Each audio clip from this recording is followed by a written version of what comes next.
bonjour à tous les Ivoiriens, bonjour à toute la Côte d'Ivoire, bonjour au président Koudou Laurent Gbagbo, bonjour au président Mamadou Koulibaly, voilà, bonjour à vos familles respectives politiques et biologiques, en tout cas bonjour à toute la jeunesse ivoirienne. Sincèrement, bonjour encore une fois à tout le peuple de Côte d'Ivoire. Quand je dis peuple de Côte d'Ivoire, je parle des Ivoiriens. Oui, autant pour moi, vous pouvez m'accabler de tous les maux, de tous les péchés d'Israël, mais je parle de mon pays et je parle des Ivoiriens. Que ça plaise à qui veut, ça c'est votre problème. Je parle des Ivoiriens. Parce qu'il n'y a pas un pays où on n'est pas fier d'être un fils de ce pays-là. La Côte d'Ivoire appartient aux Ivoiriens, elle n'appartiendra à personne. Quel que soit les voluptés, quel que soit tout ce qui va se passer en Côte d'Ivoire, la Côte d'Ivoire appartient aux Ivoiriens et elle appartiendra aux Ivoiriens. Voilà.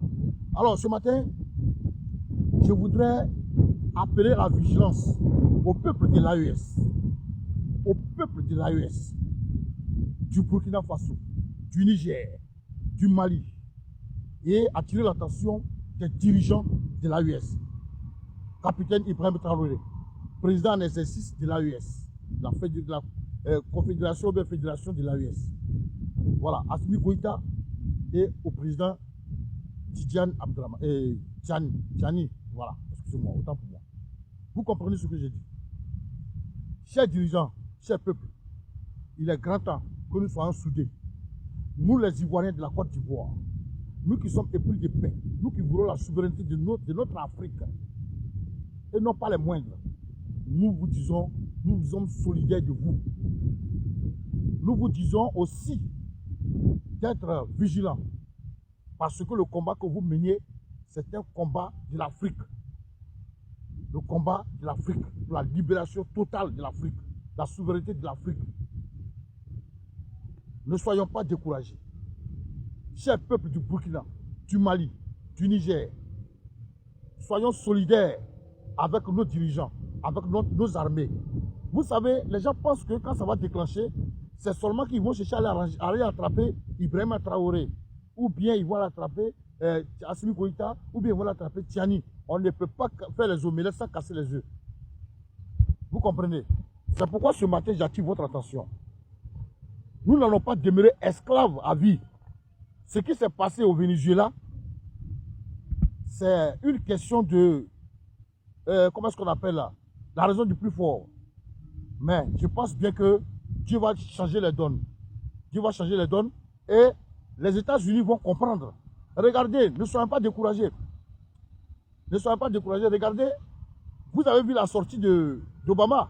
Il a dit quoi? Il dit, je vous avais prévenu. Je vous avais prévenu sur le cas de Trump. Mais Trump, c'est un débile. Le président Trump qui est là, c'est un malade mental. Oui, parce que l'attitude qu'il a eue, le comportement qu'il a eu, ce n'est pas digne d'un chef d'État. Je pense bien qu'aujourd'hui, tout le monde a compris. Pour pouvoir avoir un pays fort, il faut avoir de fortes institutions, une forte armée et une forte économie. Le Burkina, le Niger et le Mali sont dans ce sens-là. Et nous leur disons bravo, nous leur disons beaucoup de force, beaucoup de courage. Ne soyez pas distraits. Nous sommes en pleine canne, ça c'est vrai. Mais ne soyez pas distraits. Ne soyez pas distraits. Vous voyez, je savais qu'ils allaient vouloir frapper au moment des grands événements. Mais Dieu merci, vous veillez au grain. Que Dieu vous bénisse, que Dieu vous protège. Je l'ai toujours dit, pour nous les Ivoiriens, nous ne savons à quelle sauce nous allons être mangés. Quand je vois des idiots qui se lèvent, qui acclament, qui applaudissent pour ce qui s'est passé au Venezuela et qui se permettent de dire, ouvrir leur gueule pour dire qu'il reste le tout de l'AES, je me demande bien s'ils mesurent les conséquences. Je l'ai toujours dit, quand quelqu'un vient chez toi et puis tu l'héberges, et quand il va, là où il devait partir pour aller commettre un dégât, ou que ça échoue, quand on le poursuit là, il est censé revenir de là où il a été hébergé. C'est de ça que je parle souvent. Et dites-vous que ces gens-là qui sont en train d'armer dans le désert, ils sont en train de donner les armes qu'ils appellent les terroristes, quand ils échouent, quand on les poursuit, ils rentrent en Côte d'Ivoire. Il va arriver un moment où les dirigeants de l'AES ne vont plus savoir attendre garder raison. Parce que là, c'est une agression d'un pays à un pays. La Côte d'Ivoire est en train de faire une guerre par procuration. C'est dangereux pour les Ivoiriens. c'est très dangereux pour les Ivoiriens. Parce que toutes ces accusations, toutes ces preuves accablantes, et que le pouvoir en Côte d'Ivoire, le régime en place, ne dément pas, c'est dangereux. Nous vivions en symbiose, parfaite harmonie avec le Burkina, avec le Mali, avec le Niger. Mais qu'est-ce qu'ils ont fait pour qu'on puisse mettre vous du côté de l'Occident pour pouvoir les attaquer? Monsieur le Président Alassane Dramane Ouattara, je déplore ton attitude. Sincèrement, Président, je ne suis pas content de toi. Toutes ces accusations, toutes ces preuves qu'on montre, mais vous n'êtes jamais sorti pour démentir une preuve quelconque. Et tout ce que votre gouvernement, votre porte-parole disent, ça sent le mensonge. Ce n'est pas bien. Le Burkina et la Côte d'Ivoire sont une famille, une même famille. Le Burkina, le Niger, le Mali et la Côte d'Ivoire, nous sommes des frères et sœurs. On était ensemble. Toute l'Afrique de l'Ouest pour aller libérer la France. Quand elle les a occupés, Première Guerre mondiale, Deuxième Guerre mondiale, nous avions perdu des parents, des ancêtres. Aujourd'hui qu'on attend que de nom, on ne les a jamais vus. Faute de cette mascarade, de cette guerre inutile. Le dernier groupe qui allait combattre pour la France, après la libération, en lieu et place de les récompenser, de leur donner l'opportunité d'être en fait des citoyens libres à part entière en France, ils ont préféré les mettre là tous en groupe et les exterminer. Vous avez quand même vécu l'histoire, M. Alassane. Je vous demande pardon. La Côte d'Ivoire n'a jamais connu ce genre de trucs-là. Venez se mêler des histoires des autres, des voisins, pour qu'on les extermine. Je ne sais pas. Tu ne seras jamais et tu n'es pas et tu ne le seras jamais le président de tous les Africains, quels que soient tes rapports avec la France. Ce n'est pas possible. Tu ne peux pas être le président de tous les Africains. Si vous pouvez la faire en son temps, à pouvoir faire exterminer ses amis, alors dans le combat de lutte, mais ce n'est pas le cas aujourd'hui, parce qu'aujourd'hui, il y a Internet, tout le monde voit. Ce n'est pas possible, cher président. Je te demande pardon. Il faut te ressaisir. Tu ne peux pas mettre aux ordres, à tes ordres, les autres présidents des chefs d'État, les autres chefs d'État des autres pays. Ils sont présidents au même titre que toi.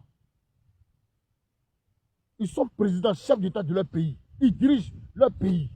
Alors tu ne peux pas leur donner des injonctions pour qu'ils puissent exécuter. Ça ne se fait pas. Tout ce que les représentants de faire, je suis en train de dire, cher président, en tant que fils du pays, ça va prendre fin. Et c'est la fin qui sera malheureuse. Et c'est la fin qui va faire pitié. Parce que dans cette histoire, on ne va pas s'en sortir, nous les Ivoiriens. Ils vont forcément s'en prendre aussi à nous. S'en prendre à la pauvre population. Voilà pourquoi je essaie de vous interpeller. Essayez de savoir garder raison. C'est important. Vous êtes en train de mettre la Côte d'Ivoire dans un guépier où on ne pourra jamais s'en sortir. C'est dangereux. C'est dangereux. Ce qui s'est passé au Venezuela, en réalité, il n'en est rien. Ce n'est que la traîtrise. Parce que ce monsieur qui veut le bien-être des Vénézuéliens, aujourd'hui, il est combattu. Le même titre, genre, comme le président Laurent Gbagbo. Il est combattu. Le président Gbagbo serait un cas similaire avec celui de Venezuela. Vous n'avez pas dit celui de Venezuela, c'est un cas similaire avec celui de la Côte d'Ivoire, du président Laurent Gbagbo. Mais dites-vous que ces mêmes blancs-là, que tu supportes matin, midi, soir, que tu es en train de tout donner, tout en Côte d'Ivoire, tu es en train de tout leur donner. Dites-toi qu'ils vont se retourner contre toi. Parce que cette énième bataille-là, elle ne sera pas remportée par les Occidentaux. Et si ça déclenche, leurs ressortissants ne vont plus jamais, rester sur le sol ivoirien.